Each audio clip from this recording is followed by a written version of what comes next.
How long does the perfect job interview last? Yes, Joe. How long does a blowjob take?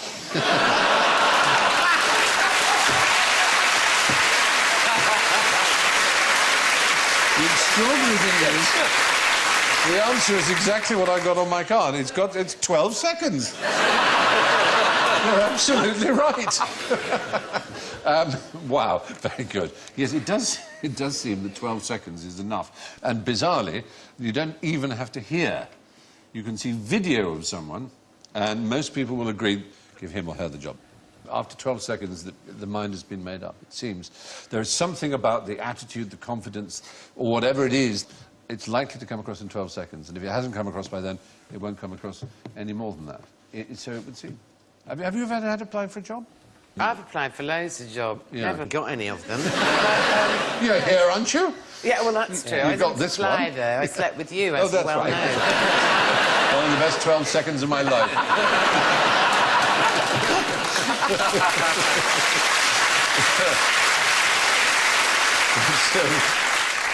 I've applied for loads of jobs and not got a lot of them, but I mean, so much I think is to do with appearance, isn't it, as well? And as a fat person, you are pretty swiftly written off if there's a thin person in the offing. Yeah. Because that sort of thing makes a really big difference, I think. It's true, but it's unspoken, and they would never dare admit it, would they? That's the problem. Well, they told me a few times. To employ you, but they've got a thin person. I understand. What about you, Alan? What have you done before you went to comedy? I never wanted to have a job. Really? In the event of an interview, wear flip-flops. That's brilliant. You would never be employed. When you go in, put your feet up on the desk, and they'll get the next person. I think that's fair. Yeah, well, we have here a list of job interview questions that you shouldn't ask if you're on this side of the table, as it were, if we're the interviewing panel. You're not supposed to ask, are you a smoker? I don't know why. Are you originally from the UK? From the UK? Is a no. Yeah, but if you're interviewing for a cowboy, that's... I was going to say, it's not OK to say, are you originally from the UK? And I just screwed it up. Do you have children who will need to be looked after? You shouldn't ask. In the event of a fire, will you stop working? Do you plan to have children in future? You're not supposed to ask. And then, what are your weaknesses, is a common question, given no. The temptation, of course, is to attempt to subvert it by naming a weakness which is actually a strength. Oh, my trouble is I'm just a terrible perfectionist. You know, I just can't stop working at things until they're completely perfect. I'm so punctual. Yes. Well, my problem is I'm really nice. I think I'm too nice, you know. And that is transparent, so don't do that. So you're supposed to say one that is kind of not terrible. Like, I tend to get bogged down in details, but I'm making a real effort about that sort of I'm thing. a terrible thief. I love other people's stuff. I also can't concentrate. Oh, look, there's a squirrel. What are your weaknesses? Heroin and masturbating, not necessarily in that order.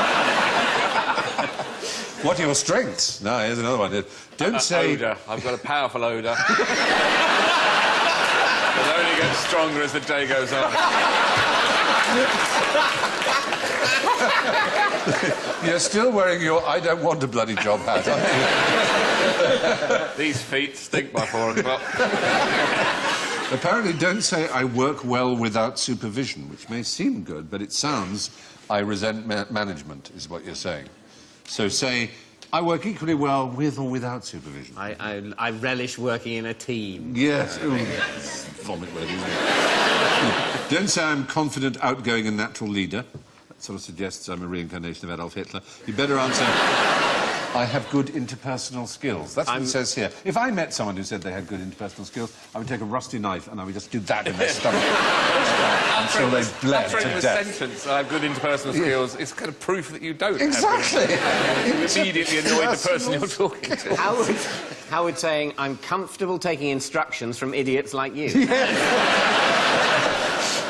There are weird things, like the person interviewing might just fall asleep. And apparently the smart thing to do is to leave a note saying, I enjoyed meeting you. Is it? Now, yeah, but I now would that say that's an incredibly unassertive Yes, thing to do. I agree. I just say, wake up, you lazy sod. This is my life we're talking about. So you mustn't lick their face.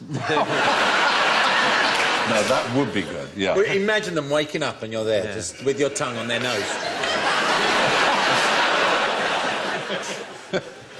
See, I had a job in the civil service, loved that, for about 6 months, and they asked me completely the wrong question at interview, because if they'd said to me, are you likely in 3 months' time to get pissed in the club bar, go back to your desk, fall asleep, and then fall off your chair, I could have said yes, and they could have not given me the job, you see, but that was eventually what happened, and I got sacked, so... So they stupidly didn't have a question for that? They had the wrong Then question. no one but themselves to blame. No, absolutely.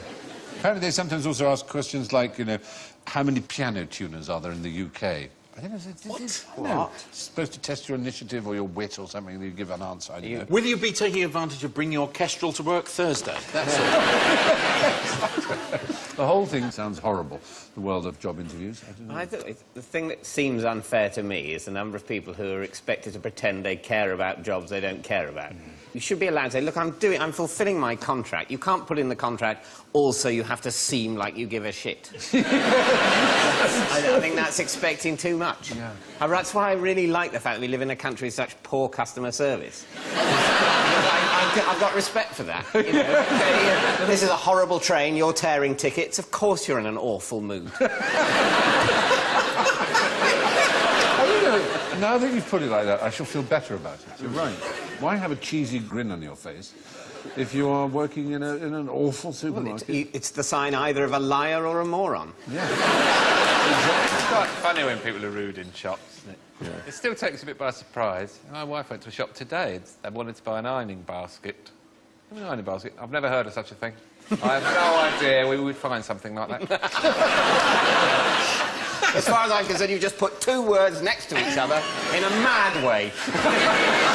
Me and my mates would deliberately go to a Chinese restaurant in Wardour Street because they were so foul to you. And the best ever time we went there, we were actually moved mid-meal to a different floor of the restaurant. You go upstairs now. You go upstairs now. This table booked. I'm in the middle of my dinner. Oh, you got upstairs. Army of waiters moved our meal completely upstairs. I was pissing myself. Fantastic. Well, the fact is, job interviews only need to last 12 seconds, it seems.